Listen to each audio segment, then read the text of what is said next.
اور اس کے لیے ہم چاہتے ہیں کہ اگر کوئی بات کرنا چاہتا ہے تو وہ بات کرے. ہوں ہن گڑ تے کونی نہ گلنی.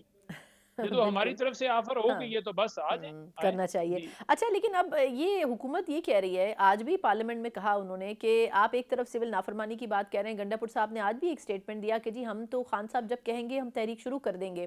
لیکن پارلیمنٹ میں جو آپ کے نمائندے تھے انہوں نے کہا کہ نہیں، ابھی خان صاحب کے منع کرنے کے اوپر سول نافرمانی کی تحریک روک دی گئی ہے. تو اب ایک ہی وقت میں یہ کیسے ہوگا کہ تحریک کے اوپر بھی بات ہو رہی ہے اور مذاکرات کی طرف بھی جایا جائے؟ دیکھیں تحریک کی طرف ہم بالکل بڑھیں گے. اگر مذاکرات جو ہیں وہ نہیں ہوتے اور ہماری ڈیمانڈ جو ہم نے رکھی ہے وہ ڈیمانڈز پوری نہیں ہوتی تو ہم بالکل مذاکرات ہم بالکل تحریک کی طرف بڑھیں گے. اور ہم نے اپنا موقف دے دیا ہے. اب کوئی اگر سمجھتا ہے کہ اس نے پورا نہیں کرنا تو ڈیفینیٹلی وہ اس ملک کا دشمن ہوگا اور اس تحریک کا جو بھی آگے ہوگا عمل وہ اس کا ذمہ دار بھی وہی ہوگا. کیونکہ دیکھیں آپ کے پاس آئین پاکستان جو ہے نا وہ آپ کو رائٹ دیتا ہے احتجاج کا. وہ آپ کو رائٹ دیتا ہے کہ آپ قانونی طور پر چارہ جوئی کریں. جب آپ 26ویں ترمیم کے ذریعے عدالت کو یرغمال بنا لیتے ہیں، محکوم کر لیتے ہیں، پھر آپ کے پاس جو ہے وہ کوئی اور راستہ نہیں بچتا. پھر یہ آپ اس طرح کا عمل کرتے ہیں. آپ سمجھتے ہیں کہ ایک ظالم جابر حکومت ہے، حکمران ہے اور ان کا صفایا ہونا ضروری ہے. اس کے لیے آپ پھر سول نافرمان. اور یہ تحریک جو ہے صرف پاکستان کے اندر یہ نہیں ہے کہ پہلی دفعہ ہوئی ہے، اس سے پہلے بھی ہوئی ہے. اور دنیا میں مختلف لوگوں نے جو ہے تحریکیں چلائی ہیں. نیلسن منڈیلا نے ساؤتھ افریقہ کے اندر کی اور اسی طرح سے گاندھی نے 1930 کے اندر کی. اور اسی طریقے سے جو مصر ہے، مصر کی بھی کامیاب ترین جو ہے وہ تحریک رہی. سوڈان نے کی، مختلف ملکوں نے کی. تو اسی وقت کی جاتی ہے جب کوئی ایسے لوگ آ کر نافذ کر دیے جاتے ہیں یا ایسے لوگ آ کے بیٹھ جاتے ہیں جو ظالم ہوں، جو جابر ہوں، جو انلیگل ہوں، ٹھیک. جن کے پاس کوئی جواز نہیں، جو ظلم کریں وہاں کے لوگوں کے اوپر. تو پھر لوگ جو ہیں وہ کھڑے ہو جاتے ہیں. وہ کہتے ہیں جی بالکل اس حکومت کا تختہ ہم نے پلٹنا ہے. جب عوامی حکومت آئے گی تو پھر وہی چلائے گی. نہیں ریاست لیکن تو یہ عوام تو سے ہوتی ہے ہاں، نا. لیکن یہ تو نئی انقلاب کی بات ہے نا. چلے اگر حالات مذاکرات سے بہتر ہو سکتے ہیں، معاملات حل ہو سکتے ہیں، تو پھر اتنی ایکسٹریم پوزیشن پر میرا خیال ہے دونوں قوتوں کو نہیں جانا چاہیے. اچھا، یہ جو عزت کیسر صاحب فرما رہے ہیں کہ پی ٹی آئی کے جو ارکان اسمبلی ہیں ان کے اوپر استعفے کے لیے دباؤ ڈالا جا رہا ہے، اب یہ اتنا بڑا بیان ان کی طرف سے دینا آپ کے خیال میں کیا وجہ ہے؟ دباؤ کون ڈال رہا ہے اور آخر استعفے دے کے فائدہ کس کو حاصل ہوگا؟ دیکھیں بات یہ ہے نا کہ نون لیگ کو بھی بڑی اچھی طرح سے پتہ ہے، پیپلز پارٹی کو بھی بڑی اچھی طرح سے پتہ ہے. یہ آپ عوام کی رائے کو چینج نہیں کر سکتے. یہ عوام، یہ کچھ صرف پی ٹی آئی کے لوگ نہیں ہیں. یا آپ یہ سمجھیں کہ یہ پاکستان یہ پیدا ہوتی ہوئی پی ٹی آئی کا حصہ بن گئے. یہ لوگ حق کے اوپر بات کر رہے ہیں، یہ انصاف کی بات کر رہے ہیں، یہ ملک کے اندر جمہوریت کی بات کر رہے ہیں. ہر بندہ جو جمہوریت کو سپورٹ کر رہا ہے، جو کے خلاف بول رہا ہے، اس کو آپ کہہ رہے ہیں کہ یہ انتشاری ہے. نہیں، کسی نے ووٹ دیا ہے، کسی نے نہیں دیا. کسی کی سپورٹ پی ٹی آئی کے ہے یا نہیں ہے، لیکن اگر کوئی ظلم کے خلاف بولتا ہے اس کو بھی کہا جاتا ہے یہ پی ٹی آئی کا. تو اس طرح اگر آپ کے خیالات ہو جائیں گے تو پھر آپ کی کامیابی کا کوئی نہیں ہے. آپ بالکل ناکام تو پہلے بھی ہو چکے ہیں، پولیٹیکلی بھی ختم ہو چکے ہیں، اخلاقی طور پہ بھی ختم ہو چکے ہیں. جو رہی سے خسر بچ گئی ہے نا وہ بھی آپ ختم ہو چکے ہیں. اچھا، یہ فرمائیے گا کہ اس وقت 26 نومبر کے بعد جو سچویشن ہے، اس وقت جب فوری طور پر یہ احتجاجی تحریک ختم ہوئی تھی تو اختلافات بہت زیادہ خیبر پختونخوا میں تھے. آپ خود تو کے پی سے بلانگ نہیں کرتے، لیکن اوبویسلی آپ خود بھی ان وائبس کو سمجھ رہے ہوں گے جو پارٹی میٹنگز میں ہوتا رہا. وہ اختلافات اب کچھ ختم ہو سکے ہیں. گنڈا پور صاحب کے کرٹیسزم بھی ہو رہا تھا پارٹی کے اندر، کچھ اس کو وہ کور اپ کر سکے ہیں، کچھ کارکنان کو مطمئن کر سکے، کیونکہ ان کے خلاف آج بھی ایک شہر میں احتجاج ہوا باقاعدہ گنڈا پور صاحب کے خلاف، اور پی ٹی آئی کارکنوں نے کیا. آپ یہ دیکھ لیں کہ یہ تحریک انصاف کا حسن ہے. اگر وہ کسی جگہ پر سمجھتے ہیں کہ نہیں حیدر غلط کر رہے ہیں تو وہ اس کے اوپر وہ اندھے نہیں ہیں، نہیں، وہ اندھا ایگزیکٹلی، دھند نہیں بالکل. شروع ہوتے. وہ سمجھتے ہیں کہ کوئی بندہ اگر علی امین بھائی نے کوئی کسی مقام پر انہیں لگتا ہے کہ اس جگہ پر غلطی کی ہے تو وہ اس کے خلاف بھی بات کریں گے بالکل. اور اسے پوچھیں گے اور علی امین جواب دیں گے. اور آ کر جواب دیتے ہیں. ہر بندہ آ کر اسپیسز میں آ کر اپنی تمام تر جو ان کے اوپر سوالات اٹھائے جاتے ہیں وہ دیے جاتے ہیں. تو یہ ہے حسن اصل. آپ دیکھ لیں کہ دوسری طرف پی ایم ایل این کے کیسز ختم کیے گئے. ان کے اپنے دور حکومت کے اندر دنیا میں کہیں نہیں ہوا کہ ایک بندہ گورنمنٹ میں آئے اور اپنے کیسز ختم کر لے. میں ایک مثال آپ کو دے دیتا ہوں خان صاحب کی، کہ خان صاحب کے اوپر جو ہے وہ مقدمات ہوئے اس وقت پارلیمنٹ کے اوپر حملے والے. تو جو وہ پارلیمنٹ کے اوپر حملے والے مقدمات تھے نا اے ٹی سی کے اندر چل رہے تھے، آج تک بھی وہ مقدمات چل رہے ہیں. عمران خان کا دور بھی گزر گیا، اس دور میں بھی اس نے ان کو عدالتوں کو پریشرائز کر کے اپنے